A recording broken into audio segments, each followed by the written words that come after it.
میں ایک دو دفعہ یہ گلشن اقبال میں مجھے اتفاق ہوا. اچھا. تو وہاں ایک ہمارے دوست وہ کرواتے تھے، تو ان کے تو سارے کاشنز جو تھے نا وہ بھی تھے اللہ اکبر، سبحان اللہ، الحمدللہ، یہ کاشنز تھے. اچھا اچھا اچھا اچھا. اور وہ جب چینج کرنا ہوتا تھا وہ کہتے تھے اللہ اکبر، پھر وہ جاری رکھنا ہوتا تھا سبحان اللہ سبحان اللہ سبحان اللہ، اس کو بار بار کرواتے، پھر اللہ اکبر، اس کا مطلب چینج کر لیں. صحیح. ان کے کاشنز بھی سارے ایسے تھے. صحیح. اور اسی طرح سے وہ گویا ساتھ ہی ساتھ وہ اپنے آپ کو وہ دین کے ساتھ اور ذکر کے ساتھ بھی جوڑے رکھتے تھے. تو اگر کوئی شخص اس طرح سے کر رہا ہے تو اس کو آپ کہیں کہ یہ حرام اور ناجائز کام کر رہا ہے، تو یہ بہت مشکل ہے. بالکل ٹھیک. کہ کسی فزیکل ایکسرسائز کو آپ حرام اور ناجائز قرار دے دیں. صحیح. لیکن چونکہ ریلیجس ٹریڈیشن وہ ہے، اس ٹریڈیشن کو اگر آپ اڈاپٹ کریں گے تو پھر وہ نبی پاک صلی اللہ علیہ وسلم کا حکم ثابت ہوگا اور وہ صادق آئے گا کہ جو کسی قوم کے ساتھ من تشبہ بقوم فہو منہم، جو کسی قوم کے ساتھ مشابہت رکھتا ہے وہ انہی میں سے ہے. تو ایسی ورزش کرنے کی کیا ضرورت ہے کہ آپ انہی میں سے ہو جائیں. آپ ہاکی کھیلتے ہیں، آپ فٹ بال کھیلتے ہیں، آپ اسکواش کھیلتے ہیں، آپ دنیا کی کوئی گیم، حتیٰ کہ مارشل آرٹس بھی کھیل لیں، ان کی کوئی مذہبی بیک گراؤنڈ نہیں ہے. لہٰذا جن فزیکل ایکسرسائزز کی کوئی مذہبی بیک گراؤنڈ نہیں ہے ان کو آپ اڈاپٹ کریں، اور جس کی مذہبی بیک گراؤنڈ ہے اس کو آپ اڈاپٹ نہ کریں. یہ تو ویسے بھی نبی پاک صلی اللہ علیہ وسلم کے اس فرمان کا تقاضا ہے جس میں آپ نے فرمایا بھلے فتویٰ موجود ہے. جی جی جی. تو آپ نے فرمایا کہ دع ما یریبک الی ما لا یریبک، شک والی چیز چھوڑ دو سبحان اور وہ چیز کرو جس میں شک کوئی نہیں. بے شک. لہٰذا یہ جو علماء کی بحث ہے اس کے جائز ناجائز ہونے کی یوگا کے، تو بہرحال چونکہ یہ ریلیجس ٹریڈیشن تو ہے، جی ہاں جی، اور یہ کوئی معاشرتی ایکسرسائز تو ہے نہیں، کوئی معاشرتی کھیل تو ہے نہیں کہ ہم کہیں کہ اس کو اپنانے یا نہ اپنانے میں کوئی فرق نہیں پڑتا. جب اس کے اندر شک موجود ہے تو کیا ضرورت ہے ایسی شک والی چیز پہ بھی جانے کی. ایون فزیکل ایکسرسائز کے طور پر بھی اس کو لینے کی ضرورت نہیں ہے، کیونکہ متبادل بہت ساری ایکسرسائز موجود ہیں. بالکل ٹھیک. اس کو تو ویسے بھی علی بھائی وہ لوگوں نے یہ تک ثابت کر دیا ہے، اب تو میڈیکل سائنس نے بھی یہ ثابت کیا ہے کہ یوگا کے صرف فائدے نہیں ہیں، نقصانات بھی ہیں. یعنی اس کے نقصانات بھی میڈیکل سائنس سے ثابت ہیں. صحیح. تو اس کا مطلب یہ ہوا کہ اس کو صرف فائدے کے طور پر لینا یہ تو میڈیکلی بھی ٹھیک نہیں ہے. بالکل صحیح. تو آپ کہیں کہ وہ بہت فائدہ مند ہے، تو اس کا مطلب ہے آپ اس کا متبادل اختیار کر لیں تو وہ کہیں زیادہ بہتر ہے. آپ سمپلی واک کر لیں، آپ کوئی نبی پاک صلی اللہ علیہ وسلم گھوڑ سواری کو بہترین ایکسرسائز قرار دیا، آپ نے کھیل میں جو تیر اندازی ہے اس کو بڑا اچھا کھیل قرار دیا.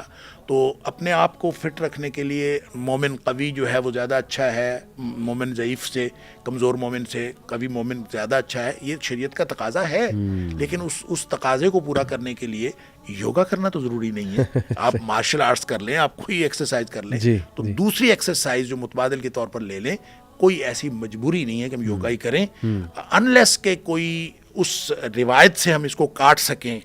اس کو جواز کا فتویٰ نہیں دینا چاہیے. واللہ اعلم. مینیفیسٹیشن کی اب میں بات کرنا چاہوں گا. پہلے تھوڑا سا آڈینس کو بھی بتا دوں کہ یہ ایکچولی ہے کیا. شیخ، مینیفیسٹیشن بھی بدھسٹ اور ہندو مونکس کا ہی آپ سمجھ لیں، بیک گراؤنڈ وہیں سے آ رہا ہے. اس میں وہ کہتے یہ ہیں جی کہ آ جا کے انسان خیالات ہیں، بس ہماری ساری چیزیں خیالات کی وجہ سے ہوتی ہیں. تو جو خیال ہم اپنے ذہن میں لائیں گے، اس کو وہ کہتے ہیں پاور آف ویژولائزیشن. وہ چیز ہماری زندگی میں مینیفیسٹ ہو جائے گی، وقوع پذیر ہو جائے گی. مثال کے طور پہ ایک بندہ صبح اٹھتے یہ خیال کرتا ہے کہ آج وہ گاڑی لے رہا ہے اور وہ گاڑی لینا چاہتا ہے اور وہ اس کلر کی گاڑی ہے. وہ سوچتا رہتا ہے، بہت پاورفل تھاٹس اپنے مائنڈ میں لاتا ہے، فوکس رہتا ہے. تو یونیورس کی ساری انرجی اس کی ہیلپ کرنے میں لگ جاتی ہے اور اس چیز کو اس کے لیے آسان کرنے میں جو ہے وہ لگ جاتی ہے، اور الٹیمیٹلی وہ چیز وہ پا لیتا ہے. جیسے میں ایک ایکٹر کو سن رہا تھا، اس نے کہا جی کہ میں نے یہ امیجن کرنا شروع کر دیا کہ $10 ملین کا چیک جو ہے نا وہ میرے پاس ہے، اور میں ڈیلی اس کو سوچتا تھا، ویژولائز کرتا تھا، اور کہتے کہ ایسا ہی ہوا، میں نے اتنے پیسے جو ہے وہ کما لیے، میرے لیے وہ چیزیں ہموار ہوتی گئیں، وہ سب کچھ میرے پلیٹ میں آ کے جو ہے وہ آ گیا. تو اس کو مینیفیسٹیشن کو 3-4 اس کے کنسیپٹس اگر میں اور بتاؤں کہ اس کا بیک گراؤنڈ مزید، ایک تو شیخ لا آف اٹریکشن. یہ بڑا ایک فیمس لا آج کل ہمارے سائیکالوجسٹ میں کچھ NLP پریکٹیشنرز میں ہے کہ جو آپ سوچیں گے وہی آپ اٹریکٹ کر لیں گے، سیدھی سی بات. لیکن نیو تھاٹ اسپرچویلٹی جو ایک موومنٹ چلی تھی یورپ میں، اس میں ایک کانسیپٹ تھا کہ پینتھیزم جو آج آ کے پینتھیزم ہے کہ دیکھیں all the universe is God, God is basically universe, and this God is ever expanding, یہ ایکسپینڈ کر رہا ہے یہ God, this God is full of energy. اور چونکہ اب یونیورس ساری کی ساری گاڈ ہے تو پھر ہم بھی ظاہر ہے اسی کا حصہ ہیں, گاڈ کا ہی حصہ ہے. تو ہمارے اندر ایک ڈیوائن بینگ موجود ہے, ایک ڈیوائن پاور موجود ہے. تو یہ بدھسٹ اور یہ جو ہندو مونکس ہیں یہ یہاں سے بیک گراؤنڈ لاتے ہیں کہ اس ڈیوائن سائڈ کو آپ باہر نکالیں. جب وہ ڈیوائن سائڈ باہر نکلے گی تو آپ سپر ہیومن ایبلٹیز پالیں گے, ڈیوائن پاور بھی آپ کے پاس آ جائے, ڈیوائن آپ 2 مہینے بھوکے رہ جائیں گے, ٹھیک ہے, آپ جو ہے وہ الٹے لٹک جائیں کہیں اور بس وہ فوکس مینٹین اپنا کریں. یہ چیزیں بڑی عجیب و غریب جو ہے وہ مجھے لگتی ہیں مینیفیسٹیشن کے حوالے. اعوذ باللہ من الشیطان. اصل میں دیکھیں جہاں تک اس بات کا تعلق ہے 2 پہلو ہیں آپ کی اس بات کے, جی جی, اور دونوں ہی اپنی اپنی جگہ بہت اہم ہیں.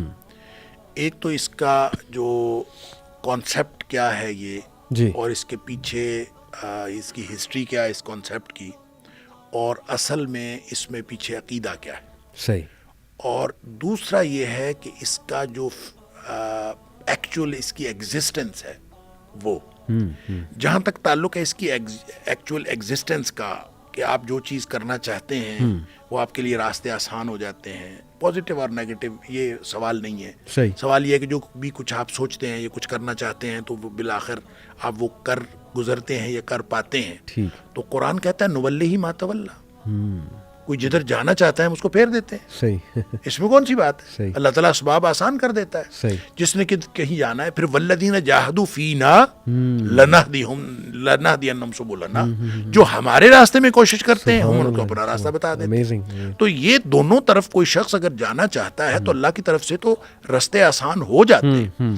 اب یہ ہر شخص کی اپنی مرضی ہے کہ وہ کدھر جانا چاہتا ہے. جی, تو یہ کدھر جانا چاہتا ہے, میں پہلے بھی جہاں سے ہم نے بات شروع کی تھی, انما الاعمال بالنیات, صحیح, تو نیت جو ہے وہ دل کا عمل ہے, اس کا تعلق دل و دماغ کے ساتھ. صحیح. تو وہ دل و دماغ میں جو کچھ ہے وہ خیالات ہیں.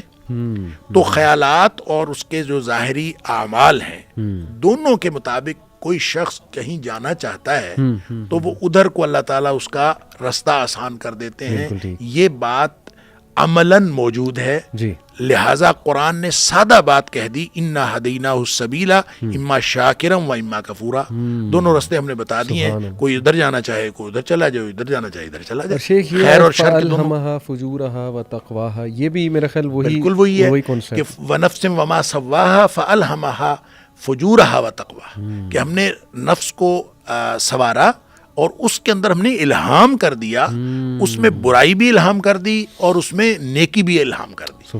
اب اس میں نیکی بھی موجود ہے, برائی بھی موجود ہے. اب آپ کی مرضی ہے کہ آپ اس کو نیکی کو ڈیولپ کر لیں تھرو پریکٹس, تو وہ غالب آ جائے گی آپ کی بدی کے اوپر, اور وہ مغلوب ہو جائے گی اور یہ ڈومینیٹ کر جائے گی, اور اس کے مطابق آپ کے راستے آسان ہوتے چلے جائیں گے.